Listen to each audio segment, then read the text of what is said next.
నమస్తే, welcome to our channel. నేను సౌజన్య. ఆంధ్రప్రదేశ్లో పోలింగ్ ముగిసిన తర్వాత కూడా కొన్ని చోట్ల దాడులు ఆగడం లేదు. పాత కక్షలు మళ్ళీ బగ్గుమని ఆలగడ్డలో ఒకరి మీద ఒకరు దాడులు చేసుకున్నారు. అఖిలప్రియ మాజీ మంత్రి, సో ఆయన బాడీగార్డ్ ఎవరైతే ఉన్నారో నిఖిల్, ఆయన పైన హత్యాయత్నంకి ప్రయత్నించడం జరిగింది.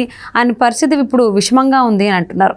మరి అంశానికి సంబంధించి మనతో మాట్లాడడానికి, వారి విశ్లేషణని మనతో పంచుకోవడానికి ఈరోజు మనతో పాటు ఉన్నారు సీనియర్ జర్నలిస్ట్ జగదేవ్ ఉన్నారు. వారితో మాట్లాడదాం. నమస్తే అండి. నమస్తే. ఆంధ్రప్రదేశ్లో పోలింగ్ ముగిసిన తర్వాత కూడా కొన్ని చోట్ల దాడులు ఎక్కడ ఆగట్లేదు, ఇంకా జరుగుతూనే ఉన్నాయి.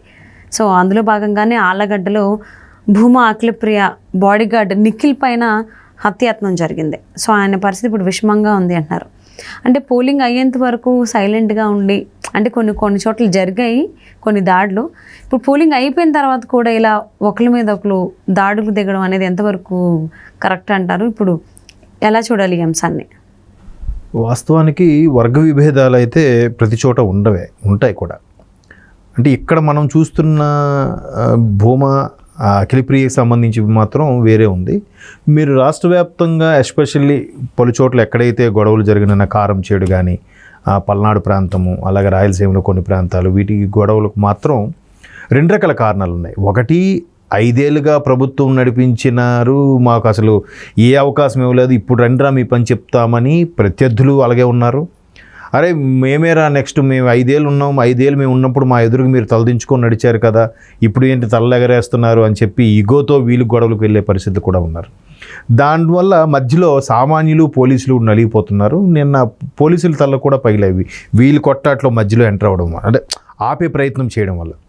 సో ఇక్కడ భూమా ఉమ్మడి కర్నూలు జిల్లాలో సంబంధించి ఆళ్ళగడ్డ నియోజకవర్గానికి ఆమె తండ్రి హయాం నుంచి బాగానే నడిచింది. బట్ ఆయన తండ్రి చనిపోయిన తర్వాత ఈవిడ రాజకీయాల్లోకి రావడము, ఈవిడ తర్వాత టీడీపీ తరపున సానుభూతిగా ఒకసారి గెలిచినట్టున్నారు, మంత్రి కూడా ఇచ్చినట్టున్నారు. తర్వాత ఇప్పుడు మొన్న 19లో గెలవలేదు.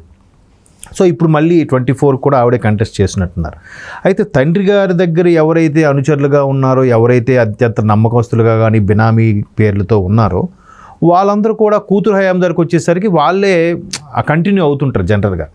బట్ కంటిన్యూ అయినా కూడా ఎవరి సర్కిల్ వాళ్ళకు ఉంటుంది కదా. ఇప్పుడు తండ్రి ఆలోచనలు కూతురికి ఉండొచ్చు, ఉండకపోవచ్చు.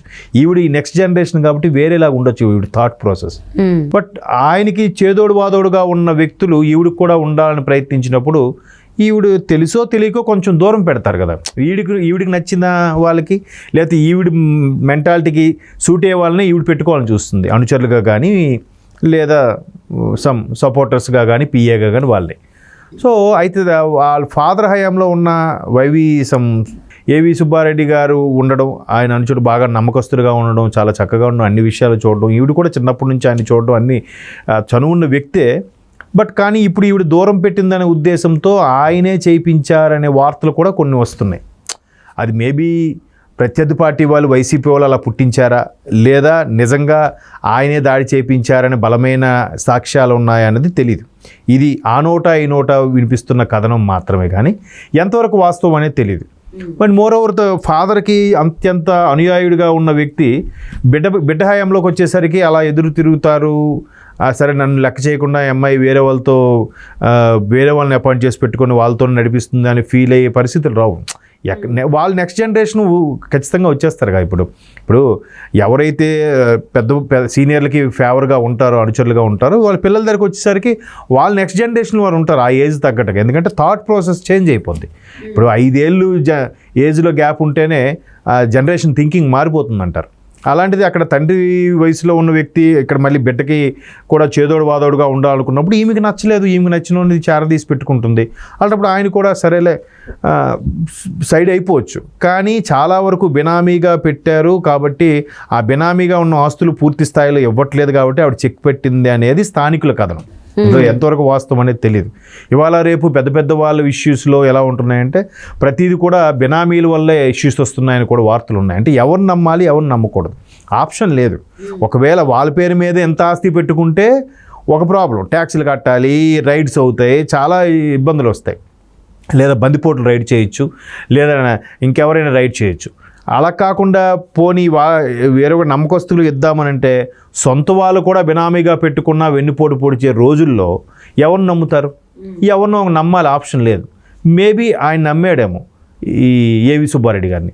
సో ఈయన ఇప్పుడు మరలా కూతురు హయామో వచ్చేసరికి అవన్నీ తిరిగి ఇవ్వాల్సిన పరిస్థితి వచ్చినప్పుడు ఈవిడికి సరిగ్గా రెస్పాండ్ ఇవ్వట్లేదనేది అక్కడ అనుచరుల వర్గం మాట్లాడుకుంటున్న మాటలే తప్ప దీంట్లో ఎంతవరకు వాస్తవం ఉందని తెలియదు. కాకపోతే మేబీ ఉండుండొచ్చు. మరోవైపు ప్రత్యర్థి పార్టీ వాళ్ళు ఎవరో దాడి చేయించి ఇలాగ ఏవి సుబ్బారెడ్డి గారి మీద తోసేశారు అనేది కూడా ఏవి సుబ్బారెడ్డి గారు అనుచరులు మాట్లాడుకుంటున్న మాటలు. ఏది నమ్మకం అంటే ఏది తెలియదు. దాన్ని మళ్ళీ పోలీసుల రంగంలోకి దిగి మళ్ళీ సిబిఐ స్థాయిలో ఇన్వెస్టిగేట్ చేస్తే కానీ క్లారిటీ రాదు. కాకపోతే మీరు అన్నట్టు ప్రస్తుతం రాజకీయ వేడి ఉంది కాబట్టి సర్లే పనిలో పని మనం వీడిని ఆయన కొడితే ఆడి ఖాతాలో పడిపోతుందని చెప్పి ప్రత్యర్థులు ఏమైనా రాజకీయ వేడిలో భాగంగా ఇలా చేశారేమో, అలా కూడా అయ్యుండొచ్చు కదా. ఇప్పుడు కానీ మొత్తం మీద ఇవన్నీ చూస్తే అక్కడ బాడీగార్డు పరిస్థితి విషమంగా ఉంది. ఏ సంబంధం లేదు, జస్ట్ ఆమెకి బాడీగార్డుగా ఉండే వ్యక్తి ఈరోజు పాపం ఆసుపత్రి పాలై చాలా విషంగా ఉన్న పరిస్థితి తీసుకొచ్చుకున్నా అంటే ప్రత్యర్థులు చేసే దాడులకి చుట్టుపక్కల ఉన్న వాళ్ళు బలైపోతున్నారు, అసలైన వాళ్ళకి ఏం జరగట్లేదు కదా. సో అందుకు ఇవి చెప్పలేము, రాజకీయాల్లో ఏదైనా జరగచ్చండి. నిజంగా ఆయనే చేయించాడా లేదా ఆయన పేరు చెప్పి వీళ్ళు ఎవరైనా చేయించారా, ఓకే, అలా కూడా జరగచ్చు కదా. ఇప్పుడు మనం చాలా సినిమాల్లో కూడా చూస్తున్నాం, దాడి చేయించింది ఒకరైతే అక్కడికి వెళ్ళి ఎవడైతే వాళ్ళకి ఫేవర్గా ఉన్నాడో వాడు వస్తువులు ఏదో ఒకటి వదిలేయడం, లేదా వాడి గురించి అన్న ఇక్కడ ఆడి పేరెత్తి ఫోన్లో మాట్లాడుతున్నట్టుగా యాక్ట్ చేయడం, అన్న ఇక్కడ వాళ్ళ పని అయిపోయిందన్న వేసేసానన్న అని. సో అట్లా కూడా అయ్యుండొచ్చు. అంటే ఇవన్నీ ఎన్నికలు చూసారా, ఇద్దరు కొట్టుకుంటే గొడవ అవుతుంది, 1000 మంది కొట్టుకుంటే ధమ్కీలో పోతుంది అని చెప్పి ఏదో సినిమాలో డైలాగ్ ఉంటుంది. అలాగే ఈ సై సినిమాలో డైలాగ్ ఉన్నట్టుగా దొమ్మి కేసులో కొట్టుకుపోతుంది అన్నట్టుగా. అంటే ఇప్పుడు భూమా అఖిలప్రియ బాడీగార్డ్ నిఖిల్ పైన జరిగినటువంటిది నిజంగా రాజకీయంగా జరిగినటువంటి హత్యాయత్నం అంటారా, లేకపోతే తన పర్సనల్ గొడవలు ఏమైనా అయి ఉండొచ్చా? అంటే ఈవిని ఏదో చేయడానికి వచ్చినప్పుడు అడ్డుకోవడం వల్లే ఆయన పరిస్థితి విషమంగా ఉంది, దానికి అతనికి చాలా ఇబ్బందికరంగా ఉంది అన్నట్టుగా వార్తల్లో చూశాను. మరి అదే చెప్తున్నాను కదా, ఇది ఏదైనా మళ్ళీ గవర్నమెంట్ ఫామ్ అయ్యి కూలంకుషంగా దానికి ఒక టీమో ఎవరినో వేసి ఒక ఆఫీసర్ని ఎవరిని నియమించి మళ్ళీ చెక్ చేస్తే కానీ జరగదు. బట్ ఈలోగా అన్నీ సర్దుమణిగిపోవచ్చు. ఇవాళ రేపు అన్ని సెటిల్మెంట్స్ ఎక్కువ కదండి. కాకపోతే ఎన్నికలు అయిపోయిన తర్వాత ఎన్నికల వేడి ఇంకా చల్లారలేదు ఆంధ్రప్రదేశ్లో. మిగతా దగ్గర అన్ని దగ్గరలో కూడా పోలింగ్ అయిపోయిన వెంటనే చల్లబడిపోయింది ఎక్కడికక్కడ. బట్ ఆంధ్రప్రదేశ్లో కొన్ని ప్రాంతాల్లో ఇంకా చల్లబడలేదు. ఎందుకు 5 ఏళ్ళు వీళ్ళు రుబాబు చేశారా, వీళ్ళు అంతు చూద్దామని చెప్పి ప్రత్యర్థులు ఏమో మీరు 5 ఏళ్ళు మా ఎదురుగా తలదించుకొని బతికారు కదా, ఇప్పుడు ఎక్కడి నుంచి వచ్చింది ఈ పౌరుషం అని చెప్పి వీళ్ళు, ఎవరికైతేనే మొత్తానికి స్థానికంగా ఉండేవాళ్ళు తెల్లవారు లెగిస్తే ఒకరి ముఖాలు ఒకరు చూసుకోవాల్సిన వాళ్ళే కోట్లాటకు బాహాబాహికి దిగుతున్నారు. దానివల్ల నష్టం ఎవరికి? ఊర్లో ఉన్న మిగతా ప్రజలకు నష్టం, వాళ్ళ కుటుంబ సభ్యులకి నష్టం. ఇప్పుడు ఇలాంటి బాడీగార్డ్స్కి ఇబ్బందికర పరిస్థితులు. కాకపోతే ఇది రాజకీయ వ్యూహంలో భాగమా, లేదా నిజంగా ఆయన బినామీగా ఉండి ఈవిడికి ఇబ్బంది కలిగిన పరిస్థితుల్లో ఈవిడ గట్టిగా ప్రశ్నించడం, లేదంటే ఆయనకి ఇబ్బంది కలిగిస్తే ఆయన భరించలేక తిరిగి రివర్స్లో ఈ ట్రీట్మెంట్ ఇచ్చారా అనేది మనకు మరి కొద్ది రోజుల్లో తేలే అవకాశం. కరెక్ట్గా పోలింగ్ తర్వాత ఇలా జరగడం ఇదంతా రాజకీయంగానే జరిగింది అన్నట్లుగా వార్తలు వస్తూ ఉన్నాయి. సో మరి భూమా అఖిలప్రియ బాడీగార్డ్ నిఖిల్ పైన జరిగినటువంటి ఈ హత్యాయత్నం ఏదైతే ఉందో అది ఎవరు చేశారు ఏంటనేది ఇంకా తెలియాల్సింది. చూద్దామండి ఎవరు చేశారు ఏంటనేది రాబోయేటువంటి రోజుల్లో పోలీసు విచారణలో తెలుస్తుందేమో. Thank you so much Jagadev garu. Thank you.